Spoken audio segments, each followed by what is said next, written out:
Hello and welcome to another edition of Man Club. Today we're going to go out with a viewer request and do a quick video on how to change the oil in the 2009 Accord. Alright, so we're ready to get started here. We kind of laid out everything you'll need. First of all, we need to get the car up in the ground. If you got jack stands, I got some ramps here, and I like to chalk the back wheels with these rocks so it doesn't roll down and kill me.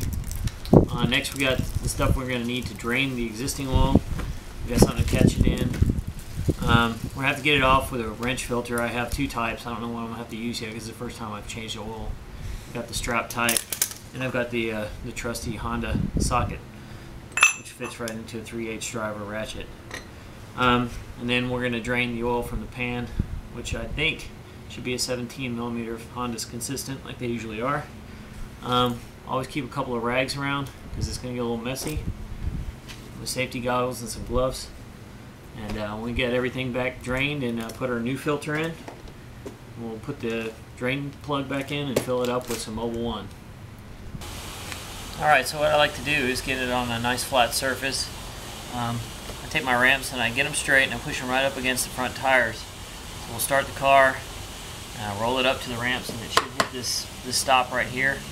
Keeps you from driving straight off the edge, and probably let it sit there and run for a minute or two, get the oil nice and warm so it drains nicely. It is a cool, I know it's Texas, but it is still a cool December morning here. It's probably about 55 degrees. So we'll get it started, get it up there, and then we'll chalk the wheels, let it run for a while, and then we'll start draining.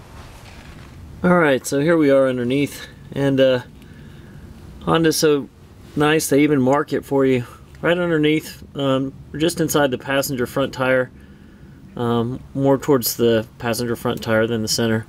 It says engine oil right here, and here's the drain bolt for the engine oil.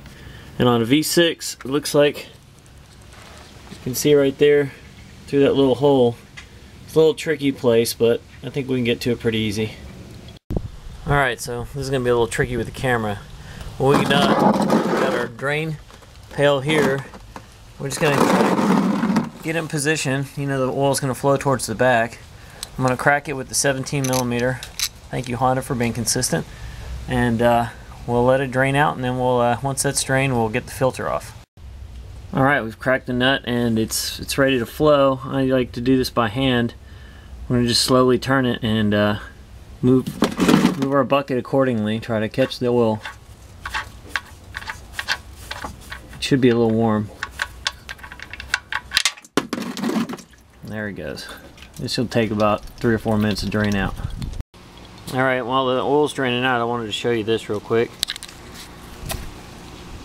There's a little, what they call a crush washer.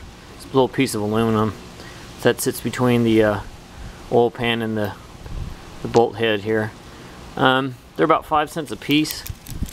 So I usually just order, like I said, you can get 100 of them for or 20 of them for $1, so I just ordered some. You can see I ordered these in 2004.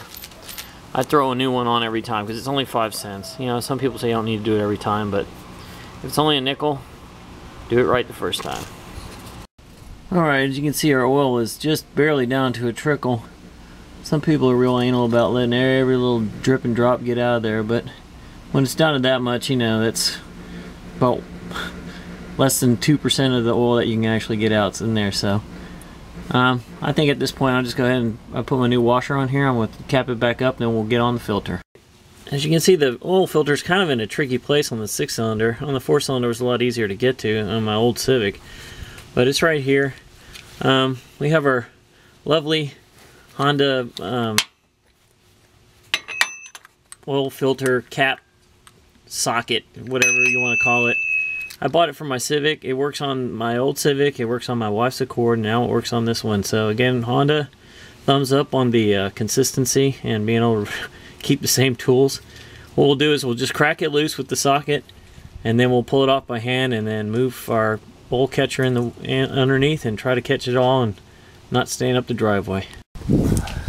Alright, now that the oil filter is out and the oil is draining off the cross member and everywhere else it likes to go, first thing you want to do is you want to take it out and make sure that that rubber gasket came with it. If not, it's stuck on the side of the motor, and you need to make sure you get it out, because if you wind up leaving it up there and putting another one, it's not a good seal, and that could leave you stranded. So take your old one, make sure that black rubber gasket's still there.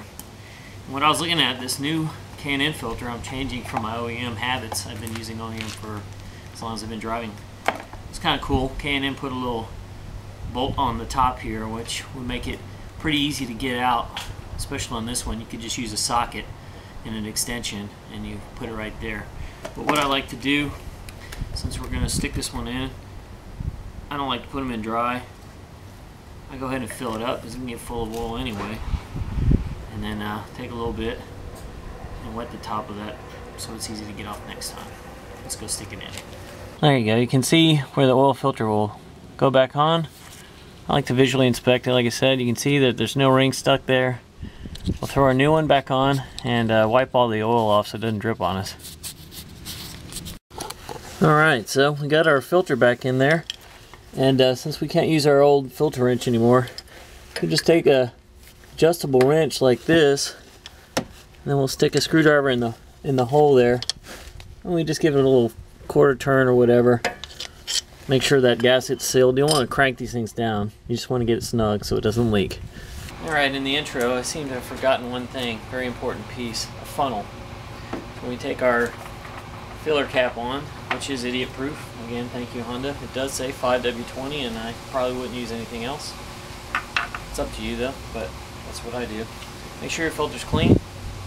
Stick it in there, and according to the owner's manual on page 376 through 378, it'll show you a chart of, depending on your motor size, what your capacity is. So it says mine's 4.5 quarts, so I'm going to put in 4 quarts and then warm it up and pull the dipstick in and fill it as needed.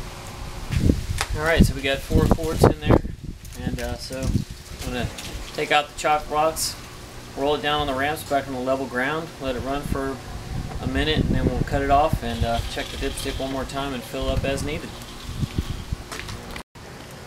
You want to pull it up, wipe it down, stick it back in, and take your reading. You can see I'm on the very low level of where it should be in the normal, that graded section.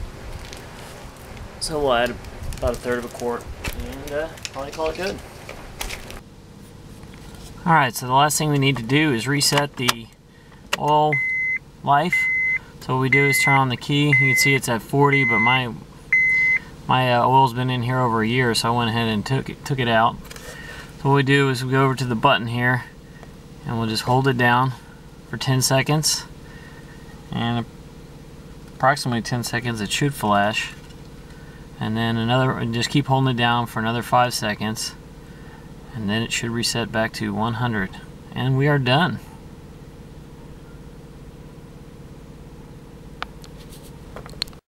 Alright, so that concludes the Man Club episode of how to change the oil.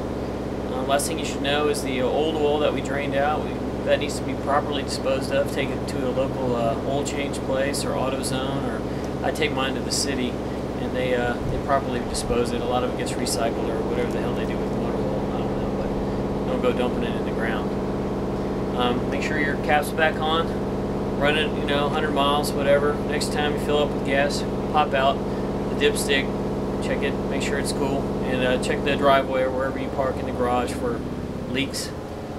You might see a couple of drips the day after because of it's still dripping off the frame from when the oil filter came down. Don't worry about that. Wipe them up. If you still see drips after 3-4 days, go double check your drain plug and the filter tightness. Until next time, keep them hanging. Oh, wow.